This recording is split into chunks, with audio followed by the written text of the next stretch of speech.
Lesson 13.4 is paying withholding and payroll taxes. So our objective then again is to pay and record withholding and payroll taxes.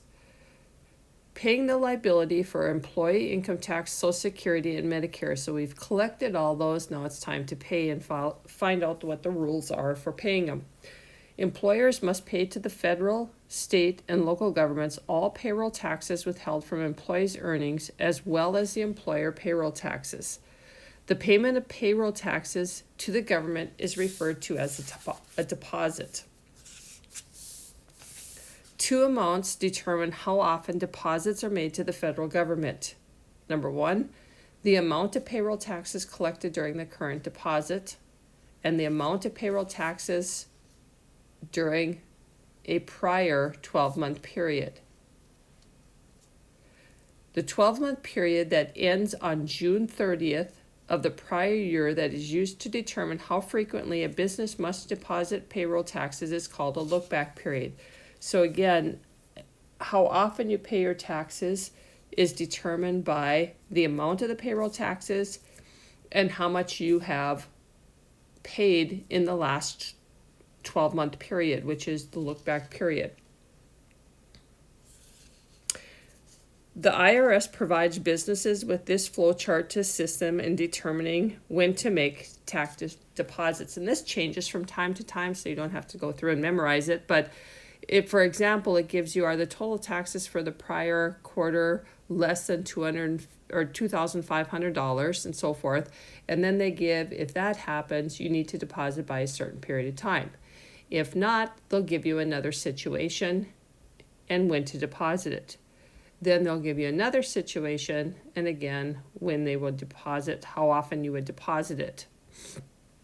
And so forth goes on and on until you find the position where you should be depositing, making your deposits, making your payments. And it might be semi-monthly, it might be monthly, it might be quarterly, and it might be yearly. It just depends upon the table. New employers, if you are new to this, you are, for new employers, monthly scheduled deposits for the first calendar year of the business. After a look-back period is established, the business must evaluate whether a change in its deposit period are required. So once you start, you have to make monthly deposits. You have to pay your taxes every month. After the look-back period has established how much you've paid, then you might have to make changes to that. And so it might be monthly, it might be quarterly, and so forth. Federal tax deposit must be paid by using electronic fund transfer, and deposits can be made using the electronic federal tax payment system. Tax rules change periodically, so accountants that work with tax records have to make sure that they are up on these at all times.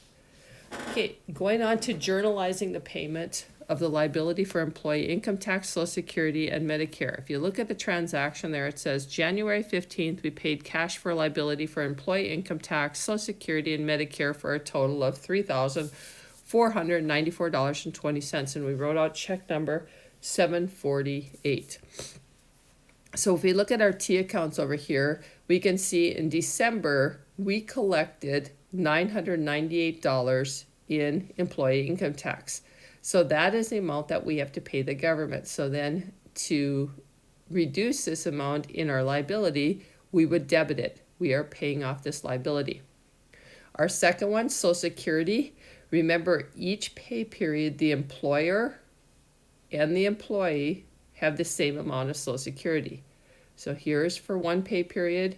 Here is for the second period. This is the employee's part of Social Security, and that's the employer's. So then at the end of the month, you owe, as a business, you owe the government $2,023.06 in Social Security liability. So in order to pay that off, you would debit it.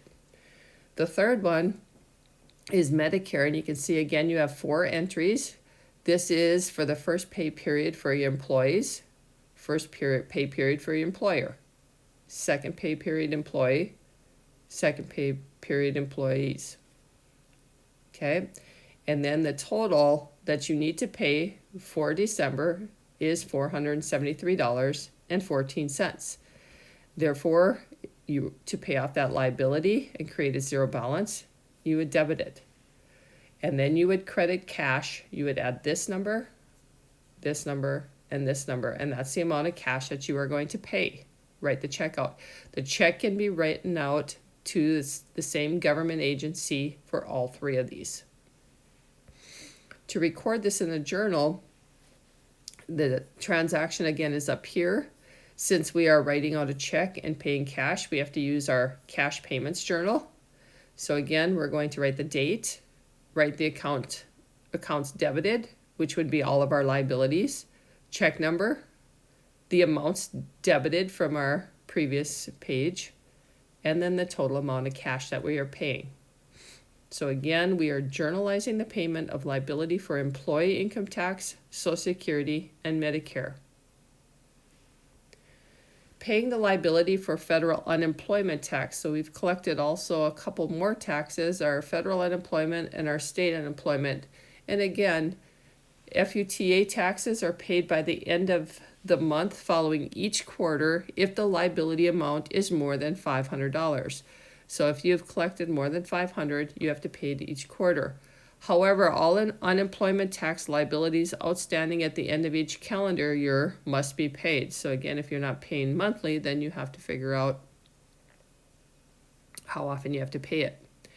FUTA tax is paid to the federal government using electronic fund transfers or the electronic federal tax payment system. The deposit for FUTA tax is similar to the deposit required for income tax, Social Security, and Medicare. But again, you have to write out a different check because it doesn't go to the same agency as these are. Okay, so journalizing the payment of liability for federal unemployment tax, paid cash for federal unemployment tax, FUTA tax, liability for the quarter ended December 31st, $297.02. So here is our unemployment tax payable that we have collected. We had a November balance, a previous balance, we had a couple in December. Now we're ready to pay off that liability.